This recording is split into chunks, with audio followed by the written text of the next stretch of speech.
할렐루야, 승리하셨습니다. 승리하셨습니다.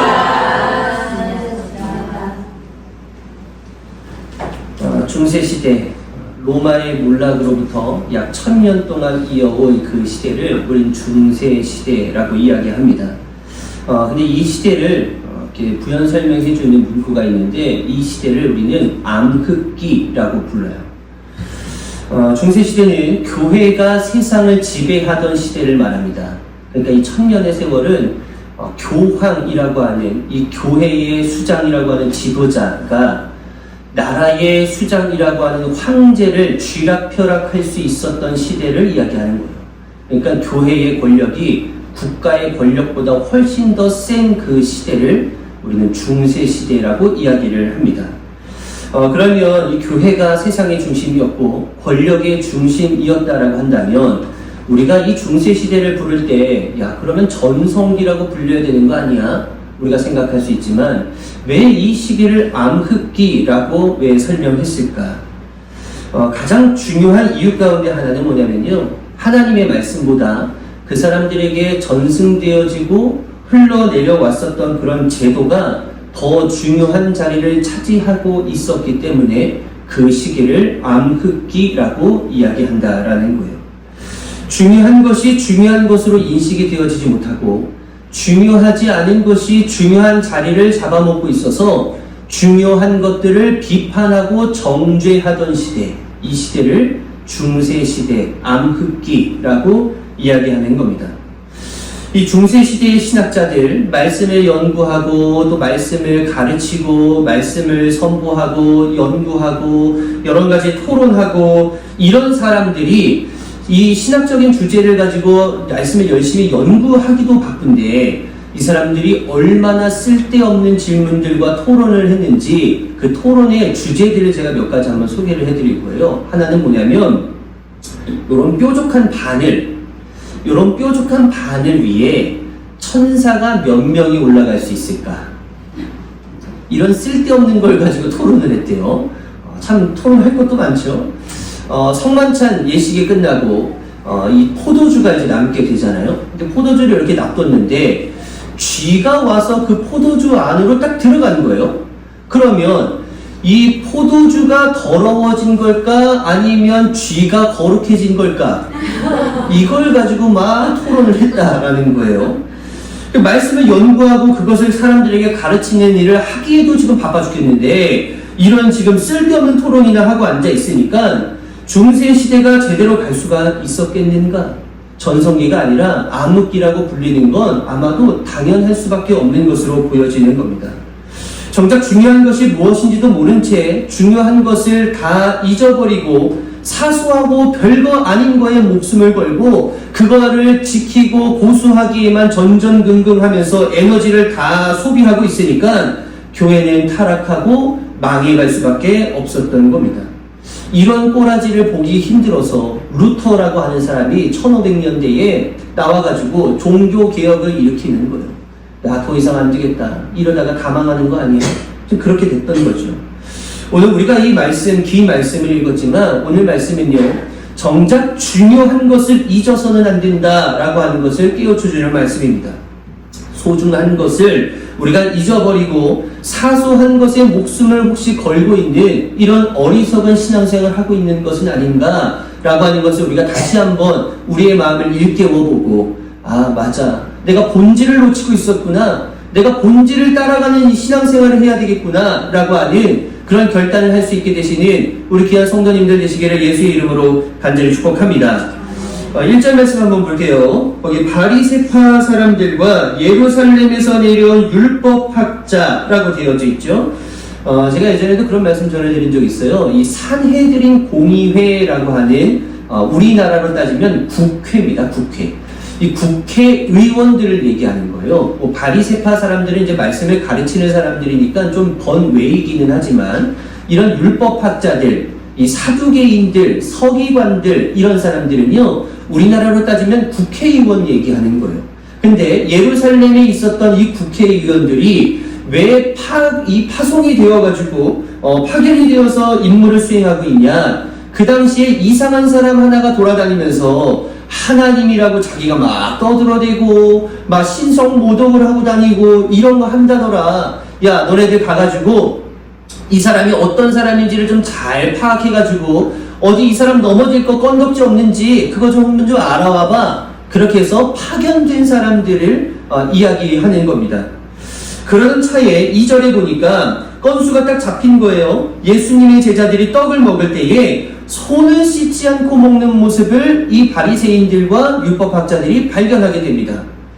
예수님 당시에 유대인들에게는 율법이 두 가지가 있었어요. 어떤 율법이냐면 모세오경이라고 하는 하나님께서 내려주신 그 모세오경이 뭐냐면 창세기, 출애굽기, 레위기, 민수기, 신명기 요거를 모세오경이라고 합니다. 유대인들은 지금도 요것만 믿어요. 그러니까 요 모세오경으로 이 압축되어져 있는 율법 그것을 지키는 거 하나가 있고 그 율법에서 파생되어진 그 예를 들면 이제 장로들을 통해서 구전되어진 유전이라고 하는 게 있었다는 거예요. 근데 이 유전은 뭐냐면 모세의 율법을 디폴트로 해가지고 기본으로 딱 깔아놓고 거기에다가 세부적인 것들을 막 갖다 붙이게 되었던 겁니다.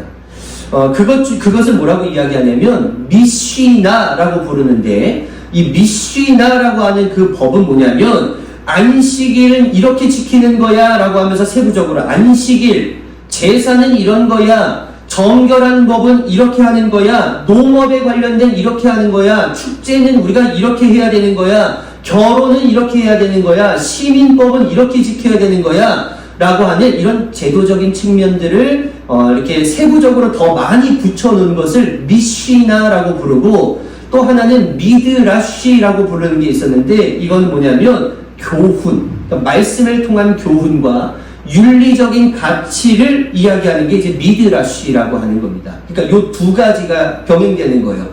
율법, 그러니까 하나님께서 주신 율법, 그 모세오경을 기본으로 한 율법과 그것 플러스 더 장로들의 구전을 통해서 이어진 유전과도 같은 그 두 가지가 병행되어지고 있었던 시절이었다라는 것이죠. 그 미쉬나라고 하는 장로들의 전통에서 이어진 그 안에 포함되어진 정결법이라고 하는 그 법에 보면은 손은 이렇게 씻는 거야. 손도 지 맘대로 못 씻어요. 그러니까 손은 이렇게 씻는 거야 라고 하는 법을 정해놓고 이렇게 손을 씻지 않으면 너네들 죄값을 받아야 될 거야 라고 하는 법을 제정을 해놓은 거예요. 그러니까 그 법 중에 하나가 뭐냐면 먼저 손을 씻지 않고 음식을 먹으면 그건 부정한 것이다 라고 하는 법을 제정해 놓은 거죠. 근데 예외도 있긴 있었어요. 어떤 예외냐면 손을 씻지 못하는 경우가 있을 거 아니에요. 그러니까 여행 가지 않는 사람은 다 예외인 거예요. 무조건 씻어야 되고 여행하는 중에 내가 여행을 가는 방향에 6.5km 내외의 물이 있으면 반드시 그곳에 가서 손을 씻어야 되고 내 후방으로 돌아가는데 1.5km의 물이 없다. 그러면 손을 못 씻잖아요. 그러면 천으로 손을 닦는다든지 장갑을 끼고 음식을 먹어야 되는 것이 그들의 법이었다는 거예요. 이거를 예외하면 모든 것은 다 손을 씻고 무엇인가를 먹어야 됐다라는 겁니다. 얼마나 불편해요. 또 4절 말씀해 보면 이건 여러분 4절 보세요. 그 정결법 중에 또 하나가 뭐 있었냐면 또 시장에서 돌아오면 몸을 정결하게 하지 않고서는 먹지 않았다 라고 되어져 있어요. 그러니까 시장에 가면은 혹시나 부정한 사람들을 만날 수도 있고 옷깃이 스칠 수도 있고 뭐 그 사람들과 대화를 나눌 수도 있게 되어지니까 반드시 그 행위가 있고 난 이후에 집에 와서는 샤워하라는 얘기인 거예요. 목욕을 하고 그 다음에 뭘 해라? 먹으라는 겁니다. 그러니까 이 정결 예식에 굉장히 까다로운 부분들이 많이 있었다라고 하는 것이죠. 결과적으로 음식을 먹기 이전에 이 정결에 관한 장로들의 전통, 이건 율법에 관련된 것을 뛰어넘어서 여기에 장로들이 자기들이 야 이렇게 하면 더 좋은 거 아니야 하면서 갖다 붙여놓은 그 미쉬나에 관련된 그런 어떤 법들은 레위기에서 하나님께서 말씀해 주신 이 정결에 대한 본래적인 의미를 완전히 떠나버리고 그저 형식화되어져서 해야지 안 하면 그냥 이 사람은 나쁜 놈, 정죄해, 야 이 사람 비판해, 돌멩이 던져 이렇게 바뀌어버리는 그런 시대였다라고 하는 겁니다. 그러니까 무엇이 중요하고 본질이 무엇이고 저게 어떤 것을 내포하고 있는지는 전혀 생각하지 않고 그저 보여지는 행위에만 집중하고 있었던 사람들이 그 당시에 이런 바리새인들, 율법학자들, 서기관들을 이야기하고 있는 것이죠. 바리새인들과 율법학자들이 정결법을 이제 언급하면서 당신들의 제자들은 왜 손을 씻지 않고 음식을 먹습니까? 라고 하는 그런 지적을 예수님에게 이렇게 하고 있는데 예수님께서 그들에게 이렇게 대답하시죠. 6절 말씀 보세요.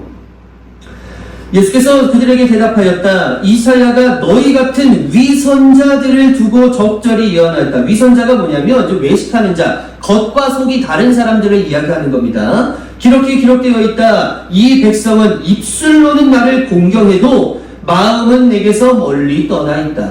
그러니까 하나님을 예배만 하고 찬양만 하고 기도만 하고 하나님 역시 최고십니다 말만 하고 그의 마음은 온전히 하나님 앞에 드리지 못하고 있는 그런 모습을 너네들이 지금 범하고 있다. 7절 그들은 사람의 훈계를 교리로 가르치며 나를 헛되이 예배한다. 그러니까 야 너네들 뭐가 중요한지 진짜 모르는구나. 너네들 지금 좀 착각하고 있는 것 같은데 지금 그 이야기를 지금 하고 계시는 거죠. 그 율법의 형식을 갖추고는 있지만 결과적으로 그 율법의 형식을 갖춘 것이 하나님 앞에는 헛된 예배를 드리고 있었던 것이나 다름이 없다라고 하는 이야기를 책망하고 있는 거예요. 이게 왜 이렇게 되었는가? 8절 말씀에 보면은 하나님의 계명을 버리고 장로들의 전통, 아까 말씀드린 미시나나 이 미드라시와 같이 너희들이 만들어 놓은 전통을 지키고자 하는 것, 그것에 빠져 있었기 때문에 지금 본질적인 하나님 앞에 마음을 드리고 예배를 드리는 그 행위가 제대로 이루어지지 않고 있었구나. 지금 그 이야기를 하고 있는 거죠. 자, 그러면 율법학자들과 이 바리새인들이 전통만 고수하면서 지키려고 하다가 정작 그들이 놓치게 된 건 무엇일까? 이게 사실 중요한 거겠죠. 야, 그러면 다른 거 다 갖다 붙이면서 이런 거 해야 돼 하다가 진짜 놓친 건 무엇일까? 그것은 레위기 11장에 보면은 하나님께서 말씀해 주신 정결법에 대해서 이제 이야기를 나누거든요. 레위기만 얘기하면은 여러분들 머리가 아마 아프실 거예요. 거기는 법에 관련된 얘기만 나와가지고 굉장히 복잡하지만 제가 좀 쉽게 좀 설명을 해드리려고 합니다. 이 레위기 11장에 보면 정결법, 그러니까 정한 음식과 부정한 음식에 관련된 이야기를 하시면서 정한 음식만 먹어야 하고 부정한 음식을 먹지 말아야 된다라고 하는 것을 이야기하신 다음에 레위기 11장 44절을 한번 볼게요. 나는 주 너희의 하나님이다. 그러므로 너희는 몸을 구별하여 바쳐서 거룩한 사람이 되어야 한다. 내가 거룩하니 너희도 거룩하게 되어야 한다. 땅에 기어다니는 어떤 길짐승 때문에 너희가 자신을 부정하게 하여서는 안 된다. 그러니까 이 정결법에서 가장 중요한 건 뭐냐면 우리가 이것을 먹고 안 먹고는 무엇 때문에 그런 거냐? 하나님이 거룩하신 분이시기 때문에 우리도 거룩해지기를 원하시는 그 모습 때문에 정한 음식만 먹고 부정한 음식은 절대로 가까이 하지 마라고 이야기하셨다라는 겁니다. 그러니까 하나님께서 이 정결법을 우리들에게 주신 가장 중요한 이유는 뭐냐면 우리가 어떤 사람이 되기 위해서요? 거룩한 사람이 되기 위해서인 거예요. 하나님의 성품이 거룩함을 닮아가기 위해서 정한 것과 부정한 것을 구별시켜 놓으시고 하나님 나라의 백성답게, 하나님 나라의 자녀답게, 하나님 나라의 이 어떤 사람들답게 세상과 구별된 그런 사람들로 삶을 살아가라고 말씀하시고 이것이 우리가 정결법을 지켜야 되는 주된 목적으로 만들어주셨다는 거예요. 그러니까 우리가 손을 왜 씻는 거예요? 거룩해지기 위해서. 샤워는 왜 하는 거예요? 거룩해지기 위해서. 근데 이런 거룩이라고 하는 단어들을 사람들에게 이야기하지 않고 그냥 이렇게 해야 돼만 계속 강조하다 보니까 그 당시 사람들이 뭐야 이거 어떻게 해야 되는 거야? 근데 지키지 않으면 맨날 혼만 나니까 그냥 어쩔 수 없이 지켜야 되는 그런 모습들로 전락하게 되었다라는 것이죠. 이게 세월이 좀 흘러서 로마서에 가서 보면은 우리가 거룩한 삶을 살아갈 수 있도록 하는 그런 어떤 조건들을 이제 이 사도 바울이 허락을 해놓고 있는데, 로마서 12장 말씀을 한번 볼게요. 그러니까 하나님 앞에 우리가 지금은 뭐 이렇게 정결법이라고 해가지고 손 어떻게 씻고 뭐 샤워 어떻게 하고 뭐 이런 걸 우리가 따르지는 않지만, 그럼 우리가 하나님 나라의 백성답게 정결한 모습을 가지고 거룩한 사람답게 살아가기 위해서는 어떻게 살아가는 걸까? 12장 1절부터 한번 보겠습니다. 형제자매 여러분, 그러므로 나는 하나님의 자비하심을 힘입어 여러분에게 권합니다. 여러분의 몸을 하나님께서 기뻐하실 거룩한 산 제물로 드리십시오. 이것이 여러분이 드릴 합당한 예배입니다. 예배는 거룩한 산 제물로 잘 드리라는 거예요. 거룩한 제물로 드리라는 거죠. 2절. 자, 그러면 거룩한 제물로 드리기 위해서는 어떤 삶을 살아야 되냐? 2절 말씀입니다. 여러분은 이 시대의 풍조를 본받지 말고 마음을 새롭게 함으로 변화를 받아서 하나님의 선하시고 기뻐하시고 완전하신 뜻이 무엇인지를 분별하도록 하십시오. 이게 거룩한 백성답게 살아갈 수 있게 하는 아주 귀한 말씀이다라는 거죠. 우리가 하나님 앞에 정결하고 거룩한 산 제물이 되어지기 위해서 어떻게 해야 되냐면, 첫 번째, 시대의 풍조를 본받지 말라는 거예요. 그러니까 시대를 따라가지 말라는 겁니다. 그러니까 세상과 구별된 삶을 살아가라는 얘기인 거예요. 두 번째, 마음을 새롭게 함으로 변화를 받으라는 거죠. 그 예전의 삶을 고수하지 말고 예수 그리스도를 영접했으면 새로운 사람으로서의 믿음을 가지고 살아가라는 것, 이게 거룩한 사람이라는 이야기인 거예요. 세 번째, 하나님의 선하시고 기뻐하시고 완전하신 뜻이 무엇인지를 분별할 수 있는 삶. 그러니까 이게 무슨 삶이지? 하나님께서 원하시는 게 뭐지? 하나님께서 뜻하신 바가 뭐지? 라고 하는 것을 늘 고민하면서 하나님의 뜻대로 살아가기를 애쓰면 노력하는 사람들이 곧 거룩한 산 제물로 하나님 앞에 예배 드리시는 그런 모습이다라고 하는 거예요. 율법학자들과 바리새인들에게 지금 이게 빠져 있는 겁니다. 형식에만 치중해서 구성되어져 있는 그런 장로들의 전통만 지키다 보니까 거룩한 척하고만 있었지, 진짜 정결해야 하는 그 이유를 완전히 다 까먹어 버렸다라는 거예요. 9절 말씀 보세요. 너희는 너희의 전통을 지키려고 하나님의 계명을 잘도 저버린다. 이렇게 되어져 버렸다라는 거죠. 예를 한번 들어볼까요? 선한 사마리아 사람의 비유가 있어요. 강도 만난 자가 있었습니다. 그 강도 만난 자를 세 사람이 그 앞을 지나가잖아요. 첫 번째 누가 지나가죠? 누가 지나가죠? 제사장이 지나갑니다. 제사장이 지나갔는데 그 사람을 보고도 그냥 지나쳐버렸다는 거예요. 자, 두 번째 누가 지나가죠? 레위인이 지나갑니다. 레위인도 지나갔는데 그냥 보고 그냥 지나가 버렸다는 거예요. 자, 세 번째 누가 지나가죠? 사마리아 사람이 지나가는데 사마리아 사람이 이 사람을 보고 잘 정성껏 모셔다가 인근 주막에다가 데려다주고 얘 병을 좀 잘 고쳐주십시오. 먹을 것도 좀 잘 챙겨주십시오. 다음에 제가 어디 좀 갔다 와야 되는데 그때 갔다 올 동안 혹시 들어간 비용이 더 있으면은 제가 그 비용을 더 지불할 테니까 아끼지 좀 마시고 이 사람 보필하는 것에 좀 제대로 좀 사용 좀 해주십시오. 그렇게 했단 말이에요. 자, 제사장과 레위인은요, 왜 그랬을까? 자, 도와줘야 된다라고 하는 거 몰랐을까요?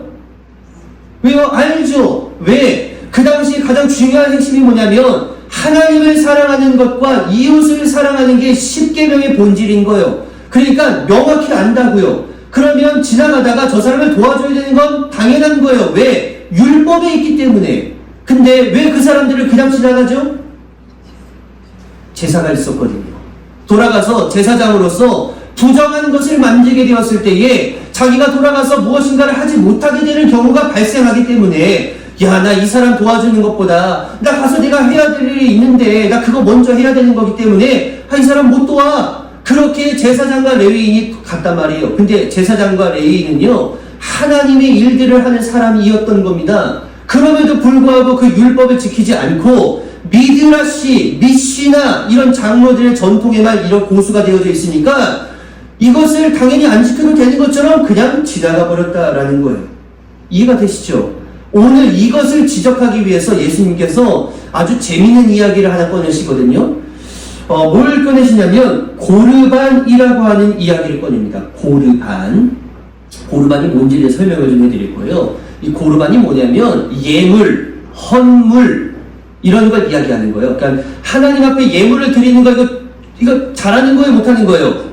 잘하는 거죠. 그러니까 하나님 앞에 헌물을 드리는 거 이거 잘하는 거예요, 못하는 거예요? 잘하는 겁니다. 이게 나쁜 게 아닌 거예요. 자, 그런데 이 고르반이라고 하는 걸 무엇과 같이 접목시켜서 이 바리새파와 율법학자들에게 이야기를 하고 있냐면 부모를 공경하라는 것과 고르반이랑 같이 엮어서 이 예수님께서 이야기를 하고 계시다라는 거예요. 이해가 되시죠? 잘 따라오고 계세요? 네. 자, 그러면 10절부터 한번 보겠습니다. 모세가 말하기를이라고 하는 건 뭘 얘기하는 거예요? 결국 아까 모세의 오경, 율법, 하나님의 법을 이야기하는 거죠. 율법엔 이렇게 기록이 되어져 있어. 내 아버지와 내 어머니를 공경하라. 이거 몇 계명이에요? 10계명이에요. 몇 계명이요? 모르시는 분들 빨리 뒤에 보세요. 어디에요? 이거 몇 계명이에요? 5계명이죠. 자, 이 5계명을 반드시 지켜야 되는 건 유대인들이나 우리들이나 뭐 무조건 지켜야 되는 거예요. 또 아버지나 어머니를 욕되게 하는 자는 반드시 죽을 것이다. 이것도 율법에 기록이 되어져 있는 거죠. 그러니까 유대인들은 이렇게 살아가는 건 당연한 거예요? 아니에요? 당연한 겁니다. 그러나 너희는 말한다. 자, 그러니까 이 사람들에게 얘기하는 거죠. 누구든지 아버지나 어머니에게 말하기를 내게서 받으실 고르반. 자, 그러면 고르반이라고 하는 건 아까 예물, 헌물이라고 말씀드렸잖아요. 그러니까 부모의 도리가 뭐였냐면 이제 자녀들의 도리가 뭐냐면 부모님들이 연로해서 활동들을 하지 못하실 때에 가가지고 우리 어머니 뭐라도 챙겨드리고 우리 아버지 뭐라도 챙겨드리고 용돈이라도 좀 챙겨드려서 이분들이 어렵지 않게 살 수 있도록 하는 것이 자녀들의 본분이라는 거예요. 자녀들 아시겠죠? 아시겠죠? 하은아 알겠지? 듣기 싫어가지고 귀 막고 있어요 지금. 아시겠죠? 이성찬 알겠지? 그게 본분이라고. 자, 근데 그거를 뭐라고 이야기하냐면 내게서 받으실 고르반 곧 하나님께 드리는 예물이 되었습니다 라고 말만 하면 그만이라고 할 것이다. 자, 이거를 제가 좀 설명해 드릴게요. 자, 하나님 앞에 예물을 드리는 거 중요해요, 안 중요해요? 중요하죠. 그러니까 옛날에 보수적인 목사님들은 어떻게 얘기했냐면 일을 해가지고 한 달 이 월급을 받잖아요. 그 한 달 월급 중에 10분의 1은 누구 거예요? 이건 무조건 하나님의 것이죠. 그리고 좀 더 보수적인 목사님들은 뭐라고 하셨냐면 그것의 10분의 1은 또 누구 거예요? 지금 내가 백날 얘기해도 못 알아듣나? 누구 거예요? 부모님 거라고 했다고요.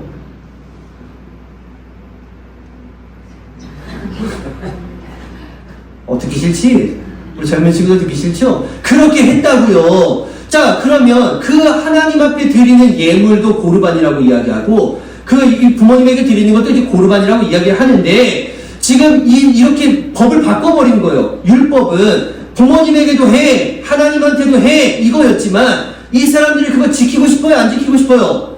싫지. 그래가지고 법을 어떻게 바꿨냐면 하나님 앞에 예물을 드리고 고르반이라고 외치는 거예요. 자, 우리 젊은 청년들 하나님 앞에 오늘 예물 드렸어요? 예물 드렸으면은 자, 여러분들 고르반이라고 해보세요. 시작. 자, 고르반이라고 이야기하면은 그게 합법이 된 거예요. 무슨 합법이냐? 하나님 앞에만 예물 드리면 부모한테는 안 해도 돼. 법을 이렇게 바꿨다고요. 그러니까 하나님 앞에 예물을 딱 드리고 하나님 앞에 제가 예물 드렸습니다. 고르반이라고 얘기하면 이거는 면죄부가 된 거예요. 굳이 부모에게 안 해도 되는. 그럼 이런 법을 만들어버리는 바람에 지금 완전히 뭐가 다 뒤틀려져 버렸다는 겁니다. 지금 예수님이 그거를 지적하고 있는 거예요. 하나님 앞에 예물, 이런 거죠. 율법학자들이 뭔 생각을 했냐면, 하나님이 우리 부모님보다 더 크잖아. 그러니까 하나님한테만 잘하면 되는 거 아니야? 이렇게 사람들을 막 선동해가지고 그렇게 법을 바꿔버렸다는 거죠. 그럼 부모님들은 어떻게 해요? 굶어 죽으라고요? 그렇게 되어버렸다라는 거예요. 그러니까 점점 이렇게 법들이 이렇게 돼버리는 겁니다. 근데 더 심각한 게 있어요. 이 하나님 앞에 드리는 이 예물에 강제성을 띠지 않았다는 겁니다. 더 심각하죠? 그럼 모든 사람들이 그냥 하나님 앞에 예물을 드리면, 자, 그거면, 그래. 그걸 가지고 이제 제사장들이 해가지고 뭐 이렇게 돕는 방면으로 이렇게 쓰자. 이렇게라도 할 수 있었겠지만, 이것조차도 관계성이 없는 거예요. 그러니까 예물을 조금 드려도 고르반 해버리고, 100만원 드려도 고르반, 1000원 드려도 고르반 해버리면은 그냥 나름대로 그냥 합법이 돼버린 거죠. 그러니까 그들의 믿음과 신앙이 점점 하면 할수록 더 많이 드렸을까요? 하면 할수록 더 조금 드려요. 조금 드릴 수밖에 없지. 왜냐? 따먹고 살기도 바빠 죽겠는데 무슨 더 드릴 게 뭐가 있어요. 그렇게 돼버렸다라고 하는 겁니다. 13절, 너희는 너희가 물려받은 전통, 이 전통 이해가 되시죠? 이해가 되시죠? 이 전통을 가지고 하나님의 말씀을 헛되게 하며 또 이와 같은 일을 많이 하고 있다 라고 지금 그렇게 책망하고 있는 겁니다. 여러분들 바라기는 본질을 놓치지 않게 되시는 우리 귀한 성도님들 되시기를 예수의 이름으로 간절히 축복합니다. 뭐가 중요한 것인지를 확실하게 할 수 있어야 되는 거예요. 호세아 6장 6절 말씀에 이렇게 말씀이 기록되어져 있습니다. 내가 바라는 것은 변함없는 사랑이지 제사가 아니다. 불살라 바치는 제사보다는 너희가 나 하나님을 알기를 더 바란다. 본질은 이거예요. 우리가 제사를 요렇게 드리면 좋겠지, 요렇게 하면 좋겠지, 그런 본질을 놓치고 있는 그런 예배들 말고 우리 각자 한 사람 한 사람이 진짜 예배자의 모습을 갖춰가지고 하나님 앞에 진정으로 예배를 드리고 있다라고 한다면 형식적인 거는요 그리 중요한 게 아니라는 거예요. 예전에 정말 보수적인 목사인데 이 강대상 위에 절대로 신발 아시죠? 목사님 외에는 다 아시죠? 그런 전통들 굉장히 많이 지켰다고요. 어디 예배당에서 또 그런 전통과 형식들이 있었어요. 근데 그런 것들보다 더 중요한 게 뭐냐면 진짜 이 성도들이 예배자의 모습으로 하나님 앞에 예배를 드리고 있는가, 그 마음을 하나님께서 먼저 보신다라고 하는 걸 우리가 봤을 때 그렇게 보면은 나머지 것들은 하나님께서 원하시는 방향과 그런 흐름대로 우리의 신앙과 믿음을 가지고 갈 수밖에 없다라니까요. 내가 하나님을 진짜 사랑하고 경외하는데 우리가 교회 안에서 내 마음대로 할 수 있을까? 이건 부차적인 거거든요. 여러분들, 하나님께서 우리들에게 베풀어 주신 그 모세 오경, 이거 지키는 거 굉장히 어렵습니다. 그렇지만요, 이거의 핵심은 뭐냐? 하나님을 사랑하고 이웃을 사랑하는 거, 이거 절대 잊지 마. 여기에서 벗어나고 있는 그 나머지 부차적이고 사소한 것들, 여기에 목숨 거는 것 때문에 이웃 사랑하고 하나님을 사랑하는 거 이거 놓치지 말고, 이건 좀 안 하더라도 하나님을 제대로 사랑하고 이웃을 제대로 사랑할 수 있는 그 마음 좀 가지면 안 되겠느냐. 지금 그 이야기를 전해주고 있으시다라고 하는 것이죠. 예수님께서 오셔서 여러분 율법을 완성시키셨습니다. 그 율법 아주 간단해요. 제가 말씀드렸죠. 하나님을 사랑하고 이웃을 사랑하는 것, 그게 율법의 핵심이고 완성인 거예요. 그런데 하나님을 사랑하는 것에 형식과 타성에 젖어가지고 뜨거움도 지금은 남지 않고 간절함도 남지 않고 절실함도 없고 절박함도 없고 그저 형식만 남아있는, 그래 주일이니까 와가지고 그냥 예배 한번 드리자, 그렇게 그냥 한번 와가지고 드리는 그런 장로들의 전통을 따르고 있는 바리새인들과 율법학자들의 모습이 혹시나 우리의 모습은 아닌가? 이렇게 우리가 상황이 여의치 않는다 하더라도 내가 삶 속에서 진짜 예배자의 모습을 가지고 하나님을 경외하며 하나님을 기뻐하게 만들어드리며 늘 하나님 앞에 감사를 잊지 않고 살아가는 그 모습을 유지하면서 살아가고 있는가? 이 모습을 우리가 다시 한번 살펴볼 수 있어야 된다는 거죠. 이웃사랑도 마찬가지입니다. 그거 그냥 안 하면 조금 찝찝하니까, 그거 안 하면 좀 내가 좀 모질한 사람처럼 보이니까, 이렇게 하는 게 아니라 그냥 마음에서 우러나오는 그 마음과 그 사랑의 마음을 진실되게 표현할 줄 아는 그런 믿음의 성도님들 되시기를 예수의 이름으로 간절히 축복합니다. 바라기는 본질을 쫓아갈 수 있게 되시기를 예수의 이름으로 간절히 축복합니다. 옆에 계신 분들과 이렇게 인사 한번 나눠볼게요. 무엇이 중요한지, 뭐가 중요한 거예요? 본질을 잊지 않고 본질을 쫓아가셔서 하나님 앞에 그렇게 분별할 줄 아는 그런 믿음의 그리스도인으로 하나님 앞에 영광 올려드릴 수 있게 되시는 우리 귀한 성도님들 되시기를 예수의 이름으로 간절히 축복합니다. 우리 함께 찬양